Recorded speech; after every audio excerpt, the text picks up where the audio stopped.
The 90s were a difficult time for the country and its people. Hell, it wasn't just the time period, it was the 90s.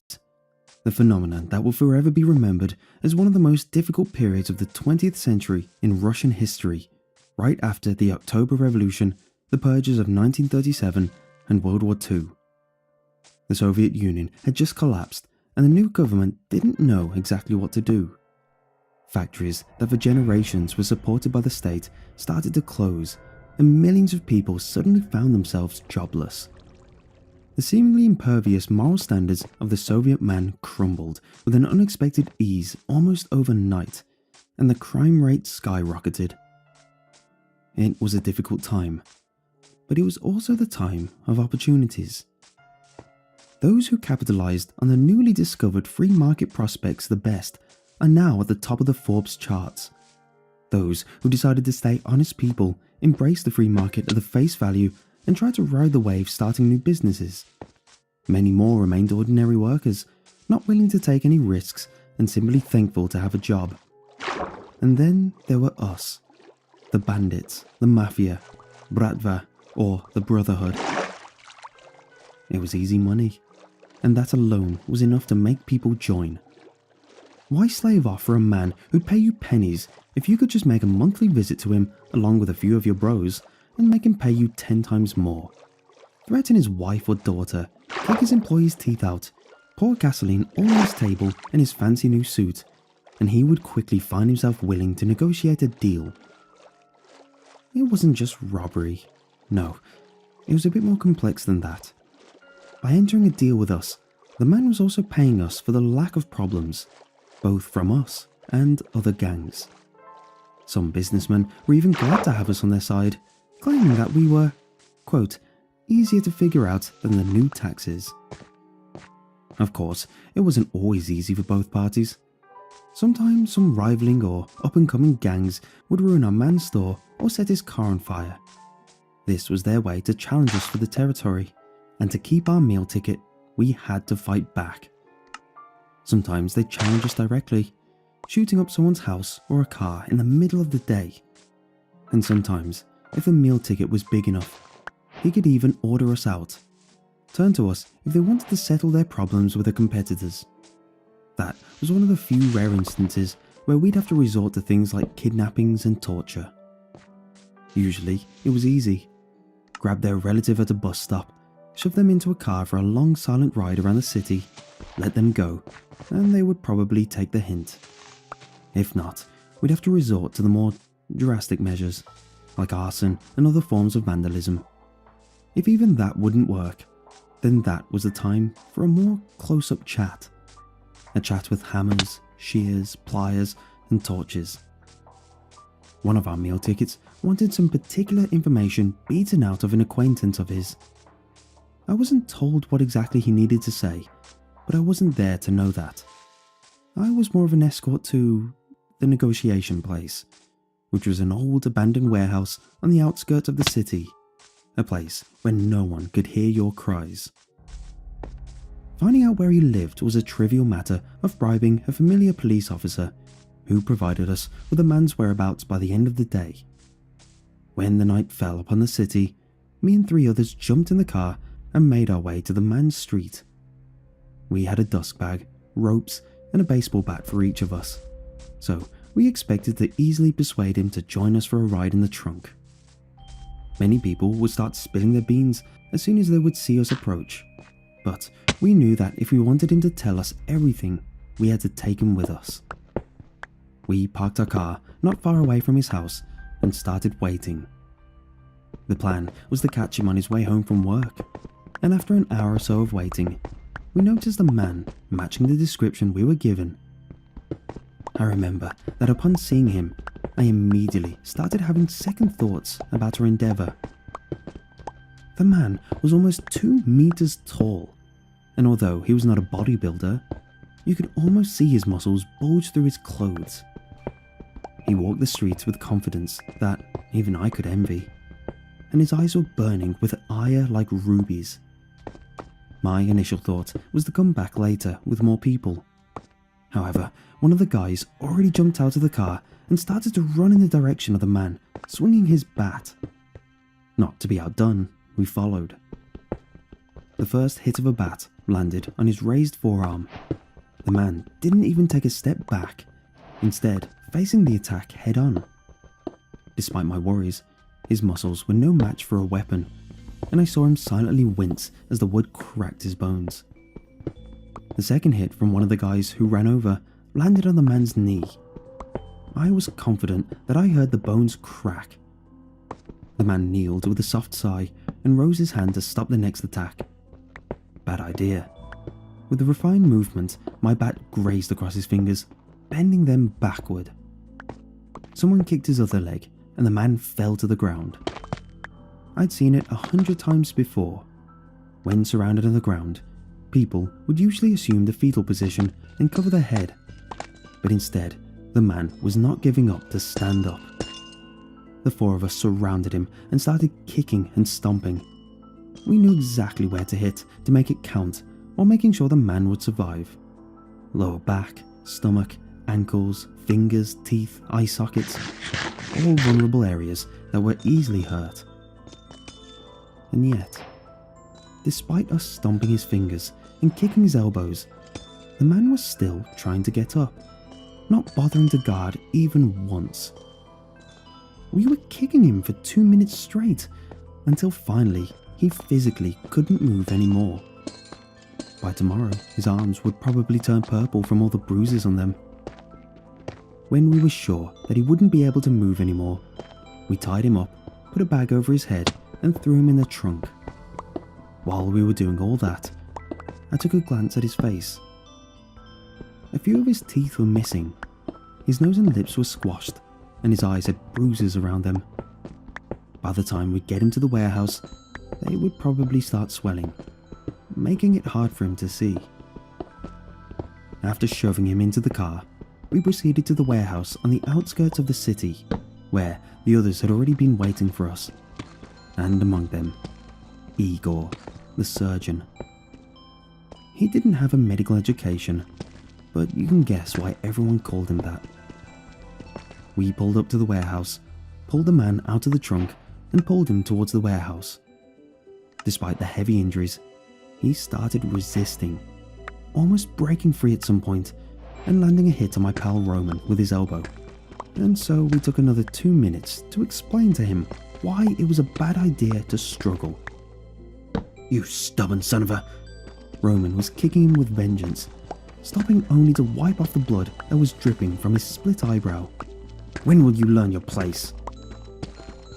After we were done with him, I was scared that we might have killed him, but just a few seconds after we'd stopped, he started moving again. Wondering where he was getting that much strength, we picked him up and brought him inside the warehouse, where we tied him to the chair. "Look at that," Roman exclaimed, pulling something out from underneath the stranger's clothes. A massive golden cross on a similarly massive chain to match. "Our guy sure is religious." The man jerked in place, trying to resist, to stop Roman from taking his cross away, and I felt a bit of respect well up within me. The man was not just submitting, he was also trying to protect the symbol of his faith. "Let him be, Roman," I told him. "Leave the cross alone, that's not very Christian of you." What we had done, and what we were going to do to the man, wasn't very Christian either, but that was different. Beating up a man to within an inch of his life was personal, a small transgression of the commandments, but taking away his cross, that was sacrilege. All right, Roman stepped away from him, "but if he kicks it, I'm taking it, you hear that?" The man didn't reply. As usual, he remained silent. I suddenly felt intimidated by that bound and broken figure. We had been beating him senselessly, kidnapping him, bound him, put a bag over his head. Yet, he remained stoic. Not a single word fell from his lips, not a single plea or cry of pain. "Let's step outside for a smoke," I told Roman. "The surgeon should be here soon." "Yeah, let's go," Roman agreed. "You two, keep an eye on him, okay?" he told the two other thugs. "We'll be back soon." "What a strange fella," Roman said when we stepped outside. "All that beating, not a word," he said. "Do you think the surgeon will be able to make him talk?" I asked. "Oh yeah," Roman nodded. "That man can make anyone sing." Roman winced and shook his leg. "I think I broke a toe while I was kicking him." "Heads up," I told him, throwing a cigarette away when I noticed a familiar car pull up. The surgeon always knew how to make an impression. He was a professional, and back then, every pro worth his salt knew that to elevate yourself above the rest of the amateurs, simply having special skills weren't enough. You also had to make a lasting impression on the people around you. He appeared out of his car, dressed as always, shoes polished so tediously you could see the stars above reflecting them, a long coat he carelessly wore on his shoulders, and a three-piece suit underneath without a single fold on it, and a long silk scarf hanging down almost to his knees. A perfect gangster who just stepped down from the silver screen to teach you how it's done. And the thing he always carried in his leather gloves, an ugly, dirty, angular thing that didn't match the rest of his looks at all. A toolbox, the same one you'd see any plumber carry around. I looked away when my eyes crossed his. I couldn't endure his gaze. Cold, sharp and lifeless, like some of the instruments he was using. "Evening," he greeted us, wrinkling his nose and waving the cigarette smoke away.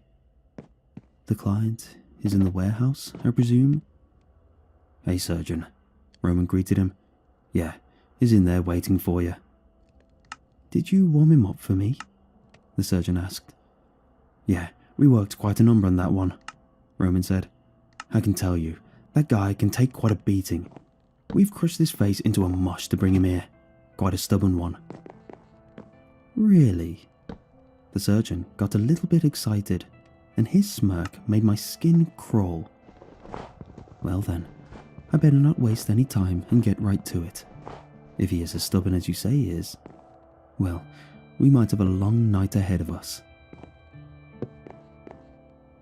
He didn't say those last words as a man who dreaded working long hours. On the contrary, he was looking forward to it. He walked past us and entered the warehouse. "Did you see how worked up he got when he heard that the guy won't talk easily?" I asked Roman. "Gives me conniptions. No doubt he looks forward to torturing the whole night. We shouldn't have agreed to work with him." "If the man is smart, he'll spill the beans soon," Roman said. "So it's up to him. Nobody will torture him just for the sake of it." "I doubt that," I told Roman. "That surgeon looks like a guy who tormented cats when he was a kid." A moment later, the surgeon exited the warehouse. He seemed furious. "Is this some kind of joke?" he asked us. "Ease up, man. What are you talking about?" I asked him. I was not keen on his tone. "You said you beat him up already, but he doesn't have a single bruise on him," the surgeon exclaimed. Roman and I looked at each other. We had clearly seen the man's face. There was no way the surgeon could have missed any of those. "Did you take off his hood?" Roman asked him. "Do I look stupid to you?" the surgeon exclaimed. "Of course I took off the hood. You said the guy's face was a mush." We looked at each other again. Something wasn't right. We hurried inside. The man was still bound to his chair, so there was no mistake about it. His hood was taken off, and Roman and I didn't need to get close. His face, while covered in dried up blood, was indeed perfectly fine. "What the hell?" Roman exclaimed. He came over closer and leaned in to take a better look. "He really is fine," he shouted to me. "No bruises, no scars, nothing." "No way," I said, coming closer. I grabbed his jaw and forcefully opened the man's mouth. He tried to bite me, and I had to yank my arm away. But when his teeth snapped at where my fingers had been just a second before, I saw that all of them were miraculously intact. I clearly remembered kicking one of his molars out. Clearly remembered seeing the broken fences of his teeth under his swollen lips when I was putting a hood over his head. This meant that somehow the man regenerated all of his wounds and his teeth in a span of 1 hour. He had no teeth before, I told the surgeon. He has them now. I don't know how, but he grew them back already. Really? I could hear that he was not convinced. I heard the clanking of his toolbox as he hastily opened it. Well then, you two won't mind if I test that theory. He walked over to the man with a hammer and pliers in his hands. Pushing the man's head back, he shoved the hammer into his mouth to pry it open and brought his pliers closer.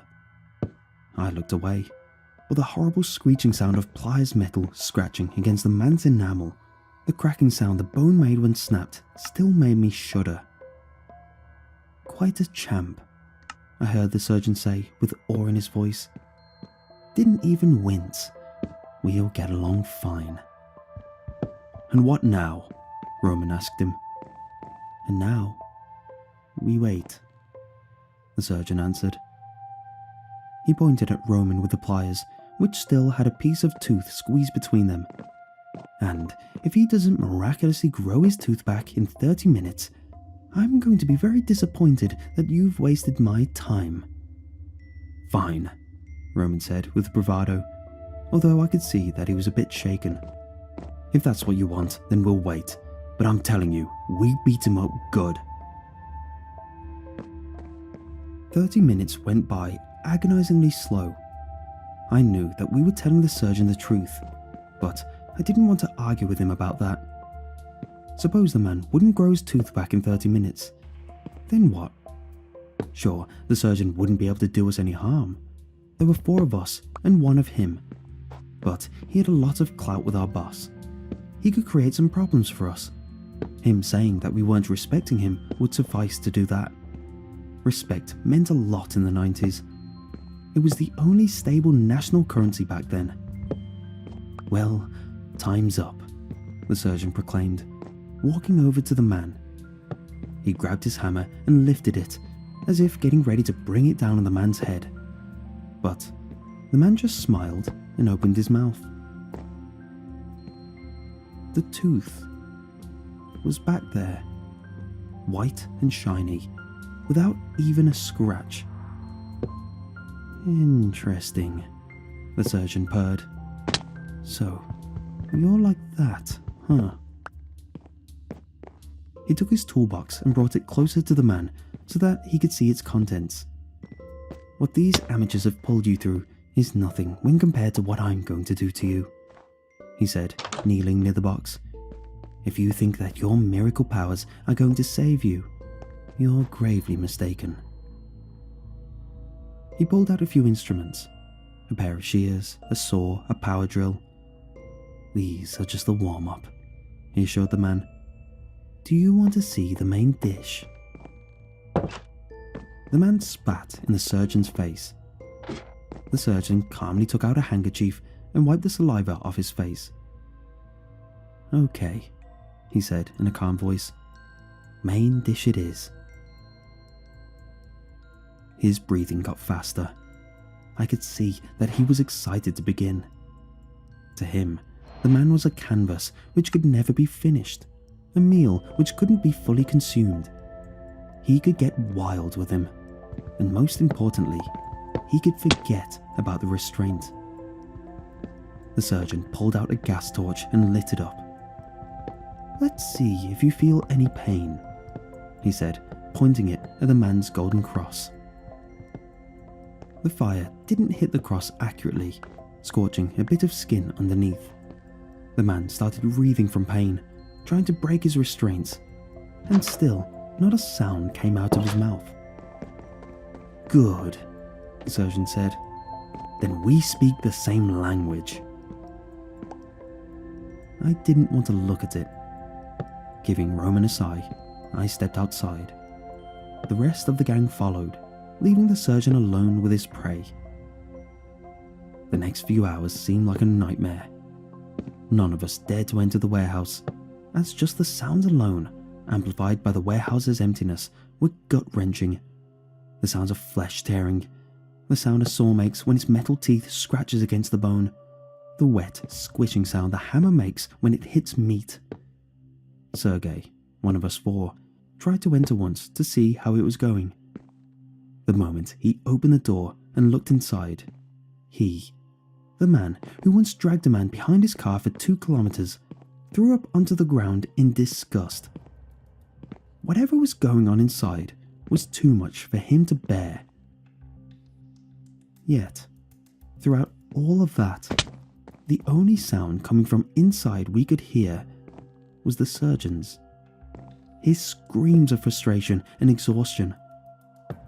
By the end of the 3rd hour, he'd finally gone silent.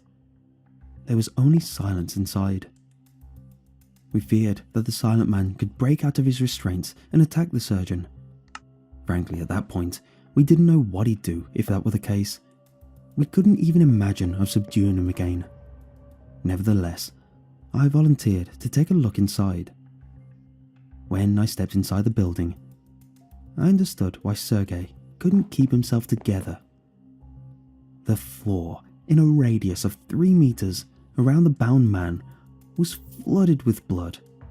Here and there, I could see bits of flesh and cloth scattered around. The stench of scorched meat and the smell of iron lingering in the air was almost unbearable. The surgeon was sitting in the pool of blood, heavily panting. He didn't look very excited anymore. In his hand, he was holding a hammer. I noticed that his palms had fresh blisters on them. The man's entire body was red from the blood he'd lost.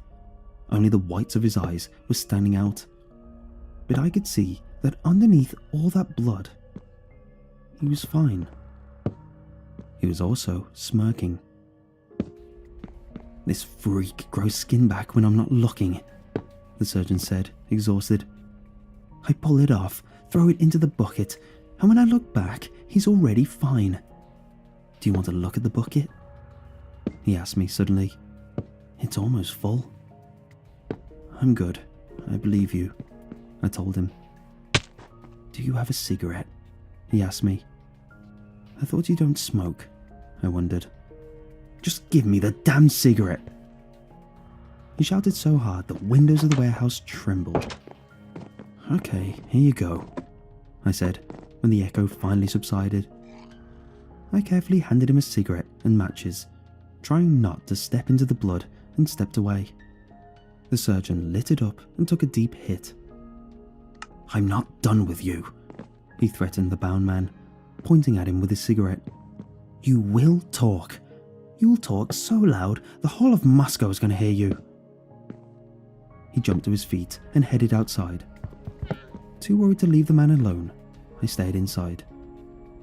A minute later, he came back, carrying a canister of gasoline with him. "Now, hold on a second," I exclaimed, seeing where it was heading. "What do you think you're doing?" "Just stand by and watch," the surgeon said, coming over to the bloodied man. "I'll make him talk. You'll see." "We're supposed to keep him alive," I shouted at him. "Oh, he'll be alive all right," the surgeon promised me. "Alive and talking." He started pouring the gasoline over the man's body, the flammable fluid washing away the blood. In some 15 seconds, the man was practically drenched in it.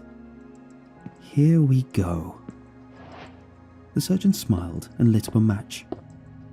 "Just so you know," he told the man, "I heard that when you're burning, the air boils in your lungs." With that, he threw the match at the man. His entire body went up in flames instantly. I saw his skin bubbling as the flames were vaporizing it and looked away. A moment later, I heard a previously unheard sound. The grunts of pain. The surgeon's plan worked. The man was finally showing the signs of feeling pain.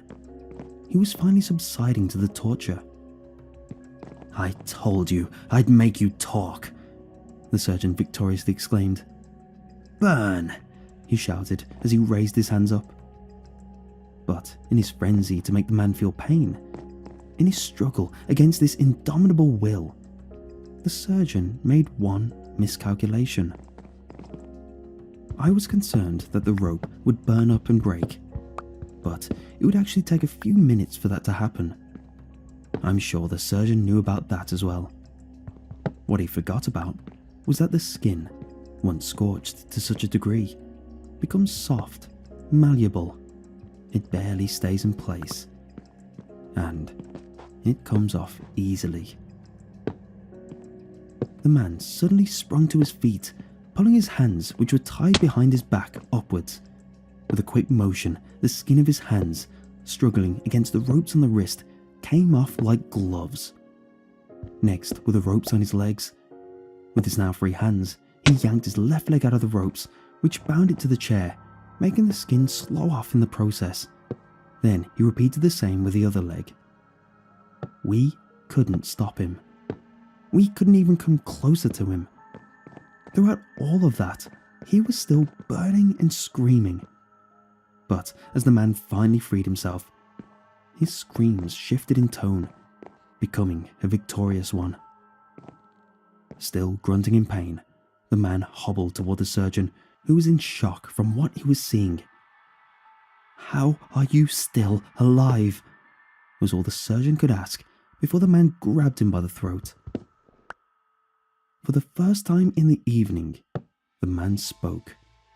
His lips were charred and his throat was burned by the hot air, yet his voice sounded victorious and imposing.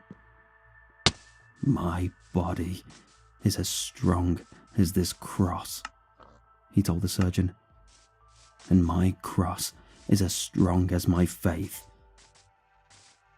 He grabbed the man in a bear hug. The surgeon screamed when the fire started licking his cheeks and ears. "Are you God-fearing?" the man hollered. The surgeon didn't answer. He was just screaming. I heard Roman and the rest of the gang come inside the warehouse. None of them made a move towards the man. At that point, we doubted that there was anything we could do. We just watched as the surgeon was dying in the man's embrace, consumed by the fire he himself started. A few minutes later, when the fire finally went out, the man dropped the surgeon's burned body to the ground. He gave us one look full of pain and unimaginable anger, full of that ire I first noted when I first saw him. And we ran away.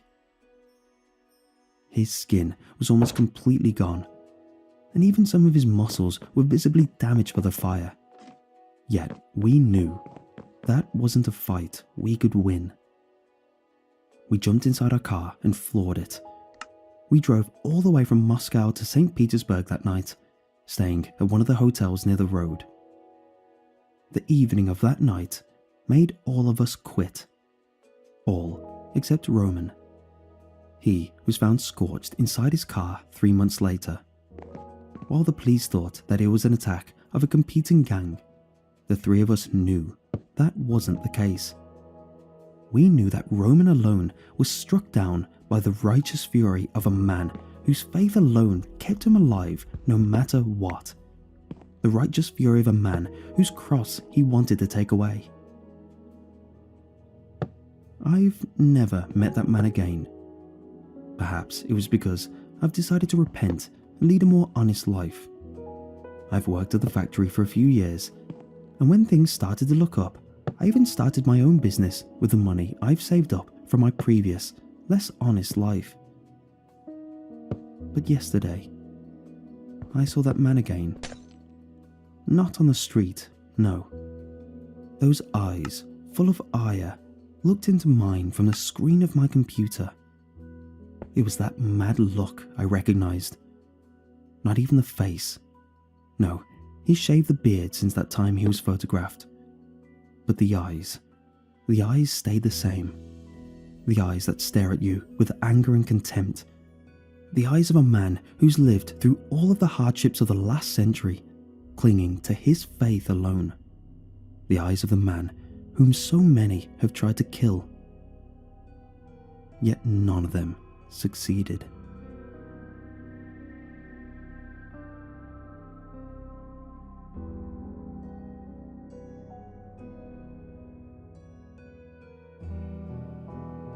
In a small town